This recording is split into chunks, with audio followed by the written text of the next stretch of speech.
নির্দিষ্ট পরিমাণ টাকার বার্ষিক নির্দিষ্ট শতকরা হারে এক বছরে চক্রবৃদ্ধি সুদের পরিমাণ ও সরল সুদের পরিমাণ সমান। যখন প্রথম বছরের জন্য আমরা টাকা জমা দিই, তখন প্রথম বছরে আমি সরল সুদের ক্ষেত্রেও মনে করো 100 টাকা দিলাম, চক্রবৃদ্ধি সুদের ক্ষেত্রেও 100 টাকাই দিলাম। দুইজনেরই যদি 10% ইন্টারেস্ট রেট থাকে, তাহলে এই 100 টাকায় আমি 10 টাকা সুদ পাবো, এই 100 টাকায়ও আমি 10 টাকাই সুদ পাবো।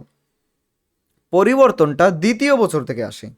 দ্বিতীয় বছরে আমার কাছে এই আসলটা বড় হয়ে যায়, তাই পরের বছর আমি 110 টাকায় আর একটু বেশি সুদ পাই। কিন্তু চক্রবৃদ্ধি সুদে সরল সুদে কী হয়, ওটা 100 টাকাই থাকে, এটা কিন্তু 110 হয়ে যায়। হ্যাঁ, এই সুদটা এর সাথে জুড়ে যায়।